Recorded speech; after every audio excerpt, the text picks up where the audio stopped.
Hello दोस्तों, कैसे हैं आप। हम इसके पहले वाले वीडियो में संधि पढ़ रहे थे। संधि हमारी ख़त्म हो गई, तो अब हम शब्द के बारे में बात करते हैं कि शब्द कितने प्रकार के होते हैं और वो व्याकरणिक विवेचना की दृष्टि से इनके कितने प्रकार होते हैं। तो इसमें हम संज्ञा और सर्वनाम, विशेषण, क्रिया, इन सब के बारे में जानेंगे। तो आइए हम शुरू करते हैं। जैसे व्याकरणिक विवेचना की दृष्टि से शब्द के भेद। व्याकरणिक विवेचना की दृष्टि से शब्द के भेद, इसके दो भेद होते हैं। नंबर 1 विकारी शब्द, नंबर 2 अविकारी शब्द। पहला विकारी शब्द और दूसरा अविकारी शब्द। अब हम विकारी शब्द पढ़ लेते हैं। विकारी शब्द ऐसे शब्द जिसमें लिंग, वचन, कारक, काल, पुरुष आदि के माध्यम से परिवर्तन होता है, उसे विकारी शब्द कहते हैं। ऐसे शब्द जिसमें लिंग, वचन, कारक, काल, पुरुष आदि के माध्यम से परिवर्तन होता है, उसे विकारी शब्द कहते हैं। आगे हम देखते हैं। जैसे बच्चा है, यहाँ पे बच्ची हो गया, फिर बच्चे हो गया। बच्चा था, बच्चा एक वचन है, और यहाँ पर बच्ची हो गया, ये स्त्रीलिंग हो गया। ये जो है पुरुष के माध्यम से चेंज हुआ। और ये बच्चे हो गया, ये काल के माध्यम से चेंज हुआ, मतलब बहुवचन के रूप में चेंज हुआ। यहाँ पर लड़का है, लड़की हो गया, ये स्त्रीलिंग, लड़के हो गया बहुवचन। ठीक। अब देखते हैं। विकारी शब्द के 4 मुख्य भेद हैं। विकारी शब्द के 4 मुख्य भेद हैं। संज्ञा, सर्वनाम, विशेषण, क्रिया। ठीक। संज्ञा, सर्वनाम, विशेषण और क्रिया। अब हम संज्ञा को पढ़ लेते हैं। संज्ञा उस विकारी शब्द को कहते हैं जिसमें किसी विशेष व्यक्ति, वस्तु, स्थान, भाव आदि का बोध होता है। जैसे हम किसी भी व्यक्ति का नाम लें, व्यक्ति का नाम संज्ञा होता है। वस्तु का नाम लेते हैं तो वस्तु का नाम भी संज्ञा है। स्थान है, प्लेस, वो भी संज्ञा है। भाव, जो हमारे मन में भाव उठते हैं, वो भी संज्ञा का नाम ही है। तो उस विकारी शब्द को कहते हैं जिसमें किसी विशेष व्यक्ति, वस्तु, स्थान का भाव आदि का बोध हो, उसे हम संज्ञा कहते हैं। संज्ञा रचना की दृष्टि से संज्ञा के 3 भेद होते हैं। रचना की दृष्टि से संज्ञा के 3 भेद होते हैं और अर्थ की दृष्टि से संज्ञा के 5 भेद होते हैं।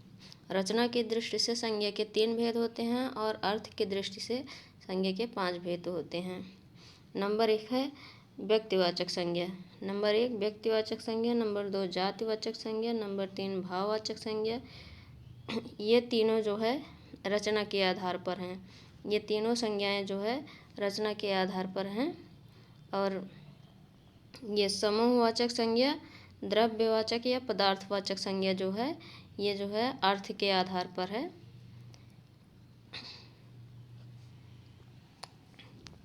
व्यक्तिवाचक संज्ञा, जातिवाचक संज्ञा, भाववाचक संज्ञा, ये तीनों संज्ञाएं जो है ये रचना के आधार पर हैं। और समूहवाचक संज्ञा द्रव्यवाचक या पदार्थवाचक, द्रव्यवाचक संज्ञा को है पदार्थवाचक संज्ञा भी कहते हैं। ये दोनों जो है मतलब कि ये पांचों मिलकर के अर्थ के आधार पर बनती हैं। ठीक। अब आगे हम सबसे पहले नंबर पर पढ़ लेते हैं व्यक्तिवाचक संज्ञा। ठीक। व्यक्तिवाचक देखते हैं कि व्यक्तिवाचक संज्ञा किसे कहते हैं। जिस संज्ञा शब्द से किसी विशेष वस्तु, स्थान का बोध हो, उसे व्यक्तिवाचक संज्ञा कहते हैं। जिस संज्ञा शब्द से किसी वस्तु, स्थान का बोध हो, उसे हम व्यक्तिवाचक संज्ञा कहते हैं। व्यक्तिवाचक संज्ञा कई रूपों में होती है। ठीक। व्यक्तिवाचक संज्ञा कई रूपों में होती है। जैसे व्यक्तियों के नाम, दिशाओं के नाम, देशों के नाम, राष्ट्रीय जातियों के नाम, समुद्रों के नाम, पर्वतों के नाम, नगर व चौकों एवं सड़कों के नाम, पुस्तकों और समाचार पत्रों के नाम, त्योहार के नाम, उत्सव के नाम, दिन महीने का नाम, घटनाओं या ऐतिहासिक युद्धों का नाम। जैसे हम आपको एक एक चीज़ अब बताते हैं कि कैसे होता है। व्यक्तियों के नाम, जैसे हम व्यक्ति का नाम लेते हैं राम, सीता और कृष्ण, मोहन, सोहन, ये सब व्यक्तियों के नाम हैं। तो ये जो है हमारा व्यक्तियों के नाम के आधार पर संज्ञा होगा। अब दिशाओं के नाम पर देखते हैं। दिशाएं जैसे पूर्व, पश्चिम, उत्तर, दक्षिण, ये जो है दिशाओं के नाम हैं। और अब देश जैसे भारत देश है, अमेरिका है, ब्रिटेन है, इस तरीके से देशों के नाम हो गए। और राष्ट्रीय जातियों के नाम, राष्ट्रीय जातियों के नाम जैसे राष्ट्रीयता है हमारी, वो राष्ट्रीय जाति है। हमारी राष्ट्रीय जाति जो है वो भारतीय है। ठीक, हम भारतीय हैं। नेपाल की राष्ट्रीय जाति नेपाली होती है। तो इस तरीके से ये राष्ट्रीय जातियां हैं, इनके भी नाम जो है व्यक्तिवाचक संज्ञा में आते हैं। और समुद्रों एवं नदियों के नाम, समुद्रों एवं नदियों के नाम जैसे हिंद महासागर, प्रशांत महासागर, काला सागर और गंगा नदी, सरस्वती नदी, ये सारे जो हैं व्यक्तिवाचक संज्ञा के अंतर्गत आते हैं। अब देखते हैं यहाँ पे पर्वतों के नाम।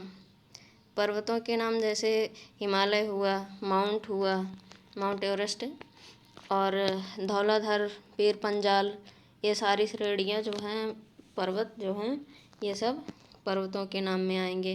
नगर, नगर जैसे लखनऊ नगर हुआ, दिल्ली नगर हुआ, और मतलब कि इस तरीके से बम्बई, पुणे, ये सब जो हैं ये नगर के रूप में आएंगी। और चौकों के नाम, चौक जैसे सुल्तानपुर का घंटा घर चौक, मीना बाजार चौक, मतलब कि जितने चौक होते हैं सड़कों के नाम। सड़कों के नाम में जैसे NH26, NH7, NH36, ये सब जो है सड़कों के नाम व्यक्तिवाचक संज्ञा में आएंगे। पुस्तकों एवं समाचार पत्रों के नाम, पुस्तकों के नाम जैसे हिंदी की पुस्तक है, संस्कृत की पुस्तक है ये, और समाचार जैसे दैनिक जागरण हुआ, और नव भारत टाइम्स हुआ, अमर उजाला हुआ, ये सहारा हुआ, ये सब पत्र जो हैं समाचार पत्र, ये व्यक्तिवाचक संज्ञा के अंतर्गत आएंगे। त्योहारों और उत्सवों के नाम, त्योहार जैसे होली, दिवाली, ये सब जो है आएंगे। और उत्सव जैसे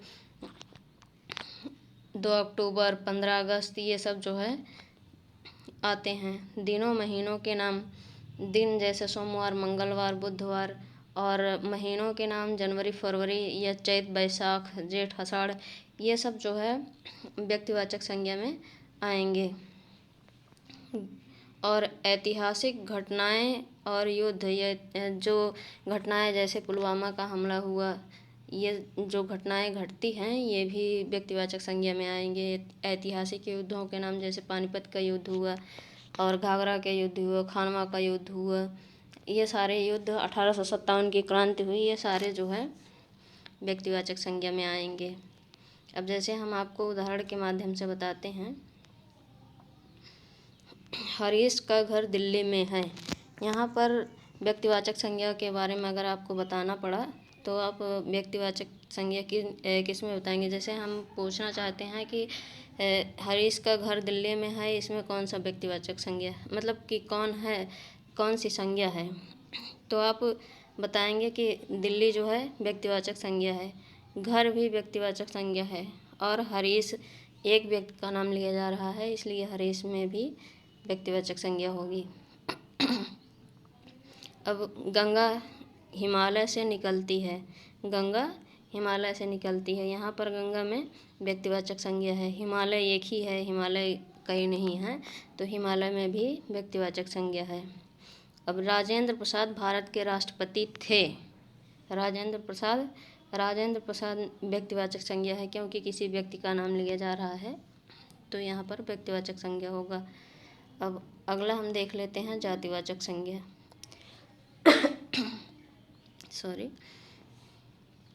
जातिवाचक संज्ञा जिस संज्ञा शब्द से किसी व्यक्ति, वस्तु या स्थान के पूरी जाति का बोध हो। जैसे अभी हम जातिवाचक संज्ञा पढ़े थे, तो जातिवाचक संज्ञा में सिर्फ एक ही व्यक्ति का नाम जो है व्यक्तिवाचक संज्ञा में सिर्फ एक व्यक्ति का नाम जो है व्यक्तिवाचक संज्ञा होता है, और उसी व्यक्ति की जाति का मतलब किसी स्थान की जाति का या फिर किसी व्यक्ति की जाति का बोध होता है तो वहाँ पर जातिवाचक संज्ञा होता है। जैसे जिस संज्ञा शब्द से किसी व्यक्ति वस्तु स्थान की पूरी जाति का बोध हो उसे जातिवाचक संज्ञा कहते हैं। जातिवाचक संज्ञा निम्नलिखित रूपों में होती है, जैसे पशु पक्षियों के नाम, वस्तुओं के नाम, प्राकृतिक आपदाओं के नाम, संबंधियों के नाम, पदों के नाम। अब इसमें हम आपको बताते हैं पशु पक्षी। पशु में अगर हम गाय कह रहे हैं तो गाय पर्टिकुलर एक गाय का नाम तो होगा नहीं कि एक गाय है। और अगर हम काली गाय कह रहे हैं तब भी जो है एक गाय को नहीं कह रहे हैं, काली तो कई गाय होती हैं। और पशु पक्षियों के नाम, यहाँ पर पशु के नाम हैं, जैसे कि हम आपको कह रहे हैं कि बैल, ठीक, बैल के बारे में तो बैल एक बैल को नहीं, बैल सारे बैल को कहेंगे। एक बैल को भी बैल कहेंगे, दूसरे बैल को भी बैल कहेंगे, तीसरे बैल को भी बैल कहेंगे, ठीक। इस तरीके से जो है ये जातिवाचक संज्ञा हुई। अब जैसे पक्षियों के नाम हैं गौरैया, क्या, गौरैया, सॉरी, तो ये गौरैया, अगर हम एक गौरैया को कह रहे हैं तो जितनी गौरैया जाति हो मतलब कि गौरैया जितनी होंगी उनकी पूरी जाति को गौरैया कहते हैं। तो इसलिए जो है हम गौरैया को जातिवाचक संज्ञा में रखते हैं। अब वस्तुओं के नाम, जैसे हम थाली कहते हैं, क्या कहते हैं, थाली कह रहे हैं तो एक थाली को थाली कहेंगे, क्या दूसरी थाली को जो है थाली नहीं कहेंगे, वो भी थाली कहा जाएगा। तो वस्तु, जैसे हम आटा कह रहे हैं तो वो जो है एक आटा दो आटा नहीं होता है। इस तरीके से जो है हमारा वस्तुओं के नाम भी जातिवाचक संज्ञा में आएंगे। प्राकृतिक आपदाओं के नाम, प्राकृतिक आपदाओं के नाम जैसे सुनामी कहा, ठीक, सुनामी के बारे में कहा तो सुनामी, जितनी भी सुनामी आएंगी उतनी भी जो है, चक्रवात कहा तो चक्रवात, एक चक्रवात दो चक्रवात इस तरीके से नहीं होता है ना, तो जो है इसका वो होता है, तो इसलिए इसमें जो है जातिवाचक संज्ञा होती है। और आगे देखते हैं संबंधियों के नाम। संबंधियों के नाम जैसे पापा कहा तो पापा में बड़े पापा छोटे पापा सब हो जाते हैं। और जैसे हमने मामा कहा, मामा में अब एक मामा दो मामा ऐसे तो नहीं होंगे, मतलब जितने मामा होंगे सब मामा ही तो कहलाएंगे। अब ये हम भले कह सकते हैं कि बड़े मामा, छोटे मामा, मझले मामा, लेकिन ये नहीं कह सकते हैं कि मतलब कि अगर पर्टिकुलर नाम लेके हम बुलाते हैं तो वो व्यक्तिवाचक संज्ञा में चला जाएगा, लेकिन अगर हम मामा कहते हैं तो वो हमारा जातिवाचक संज्ञा में आ जाएगा। पदों के नाम जैसे राष्ट्रपति हुआ और प्रधानमंत्री हुआ, मास्टर हुआ, कोई भी पद हुआ, वो जो है जातिवाचक संज्ञा में आएंगे। जैसे उदाहरण देख लीजिए, बच्चे पार्क में खेल रहे हैं, यहाँ पर बच्चे जो है वो जातिवाचक संज्ञा में आएंगे, क्योंकि यहाँ पर बच्चे का नाम नहीं लिया गया है, ये बहुवचन है बच्चे, तो यहाँ पर जो है जातिवाचक संज्ञा होगा।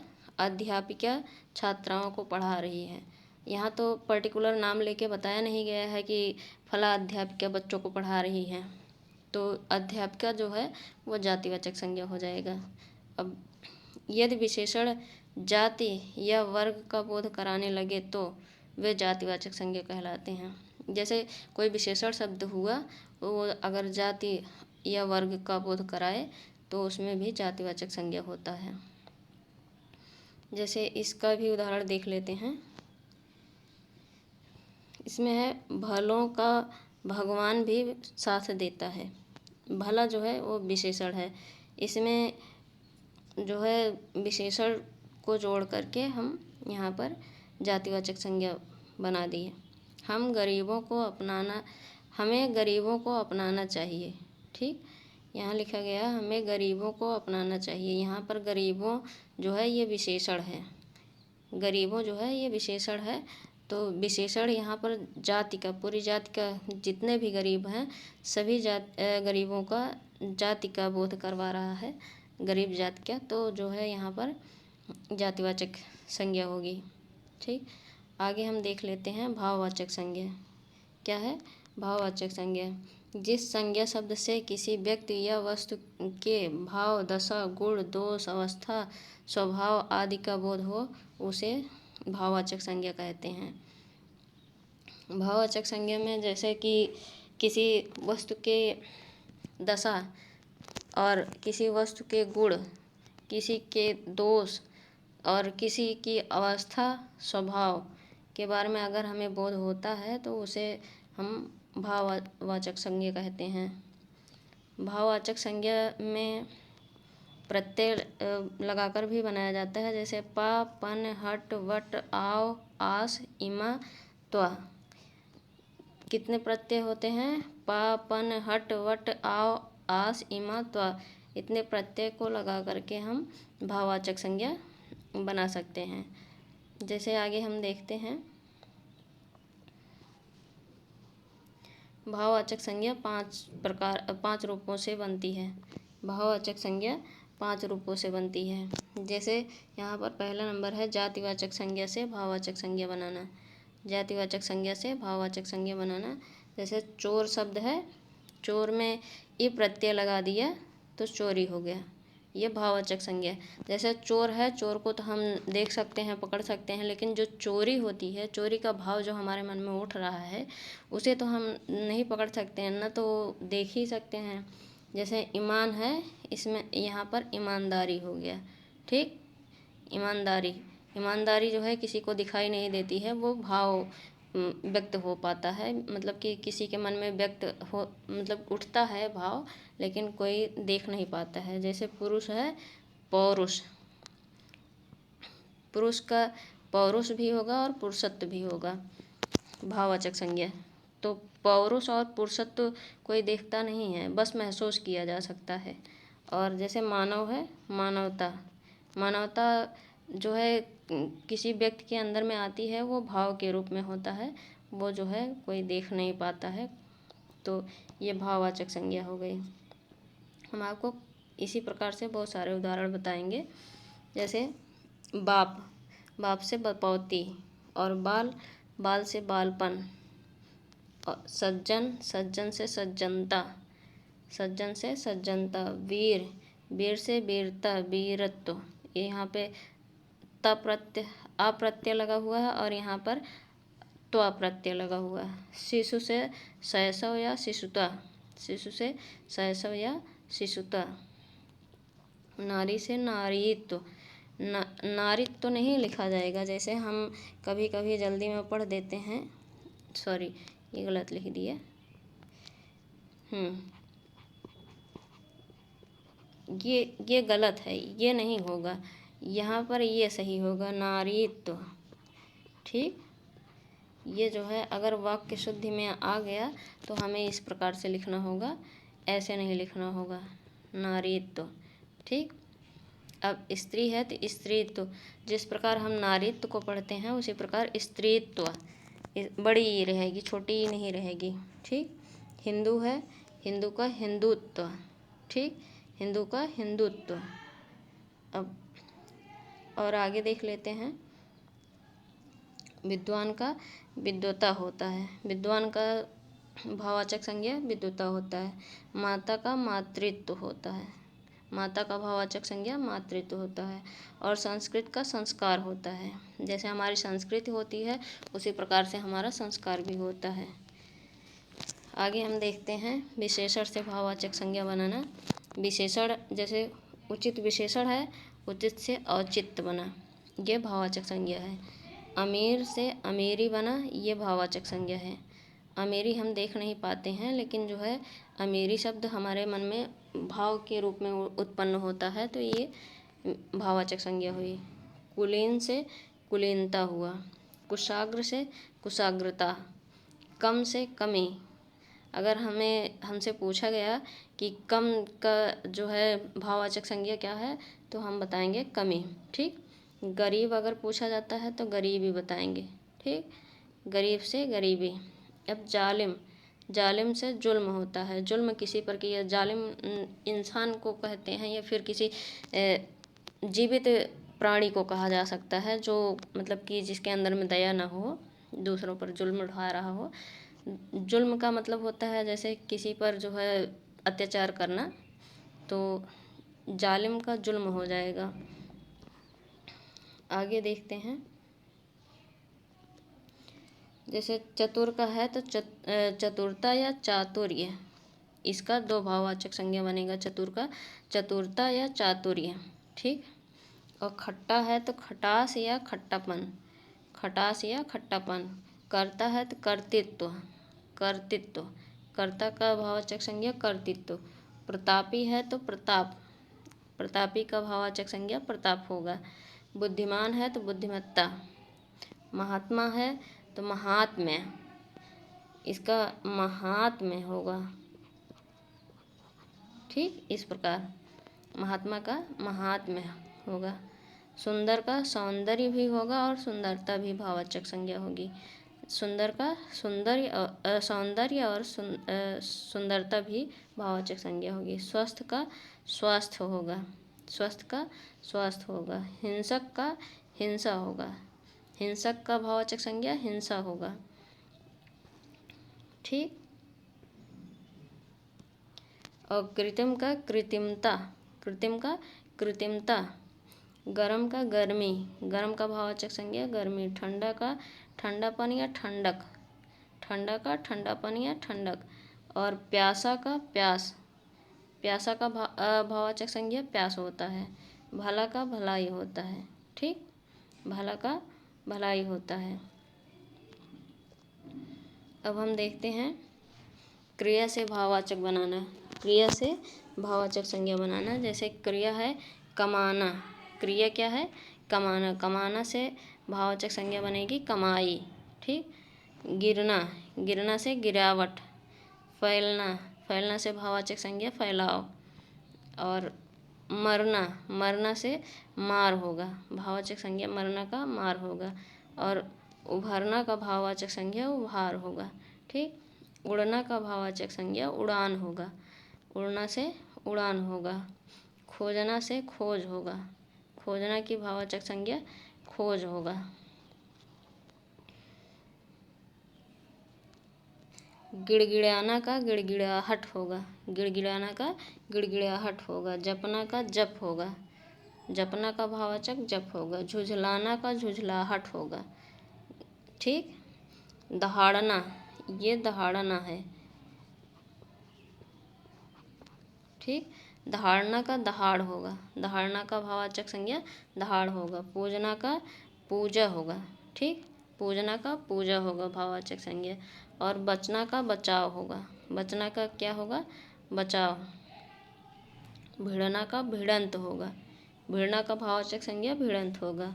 मिलाना का मिलान होगा, मिलाना का भाववाचक संज्ञा मिलान होगा। लेना देना का लेन देन होगा भाववाचक संज्ञा, लेना देना का लेन देन होगा। ठीक। अब उतारना का उतार होगा और उतरना का उतराई होगा, उतरना का उतराई होगा। अव्यय से भाववाचक संज्ञा बनाना सीखेंगे। जैसे अव्यय है ऊपर से ऊपरी। ठीक, ऊपर से ऊपरी। और निकट से निकटता, निकट से निकटता। समीप से सामीप्य। ठीक, समीप से समीप्य।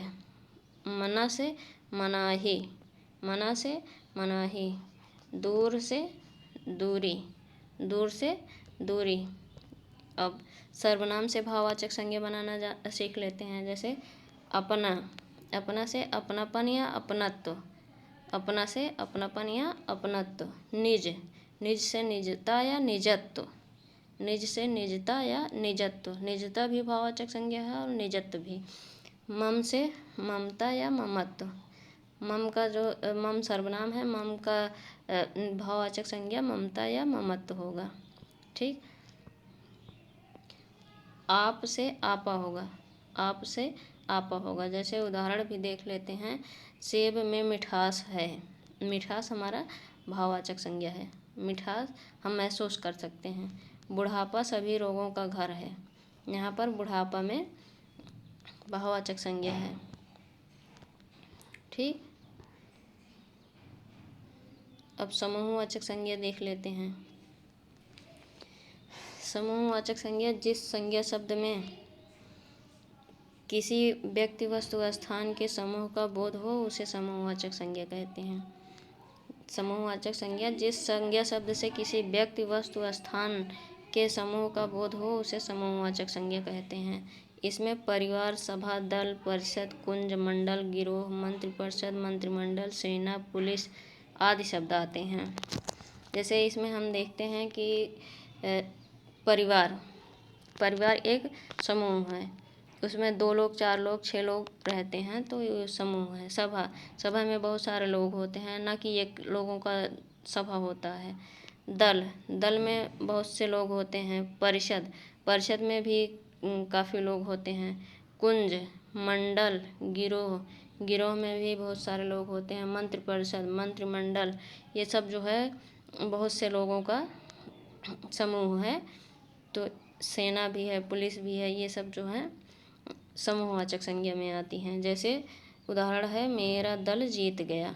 मेरा दल जीत गया, उसका यहाँ पर दल में जो है समूहवाचक संज्ञा है। दल में समूहवाचक संज्ञा है। उसका परिवार घर पर है। उसका परिवार घर पर है। तो इसमें परिवार में समूहवाचक संज्ञा होगी। जैसे सेना की टुकड़ी चल पड़ी। सेना की टुकड़ी चल पड़ी तो सेना में जो है समूहवाचक संज्ञा होगी। अब अगला हम देख लेते हैं द्रव्य या पदार्थवाचक संज्ञा।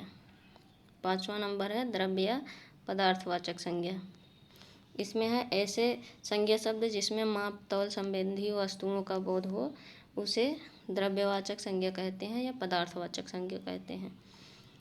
ऐसे संज्ञा शब्द जिसमें माप तौल संबंधी वस्तुओं का बोध हो उसे द्रव्य या पदार्थवाचक संज्ञा कहते हैं।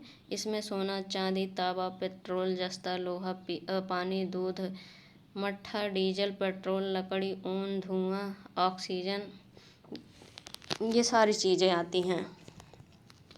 ठीक, द्रव्यवाचक मतलब कि जो भी कुछ हम तौल के या नाप के लेते हैं तो वो जो है द्रव्यवाचक संज्ञा कहलाती है। या पदार्थवाचक संज्ञा जैसे आटा, गेहूँ, चावल, ये सब जो है हम तौल के लेते हैं। सब्जी हुई, मतलब कि जो भी माप तौल के हम वस्तुएं लेते हैं वो सब जो है हमें मतलब कि द्रव्यवाचक या पदार्थवाचक संज्ञा कहलाती है। जैसे हम दूध लेने गए तो वहाँ पे हम 1 लीटर, 1 पाव, 100 ग्राम, 10 ग्राम इस तरीके से लेते हैं। दूध लेने गए तो 1 गिलास 1 लीटर, 1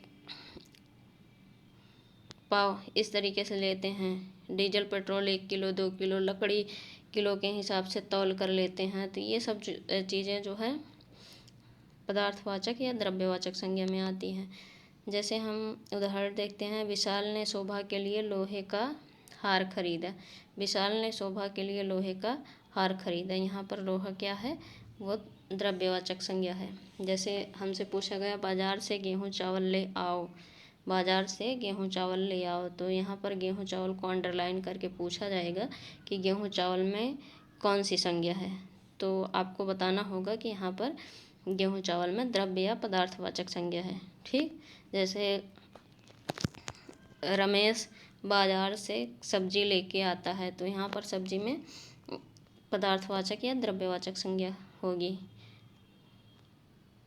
थैंक यू दोस्तों, और वीडियो को लाइक कीजिएगा और नीचे कमेंट बॉक्स में कमेंट करके बताइएगा कि आपको वीडियो कैसा लगा। और जो चैनल पर नए आए हैं वो चैनल को सब्सक्राइब ज़रूर कीजिएगा।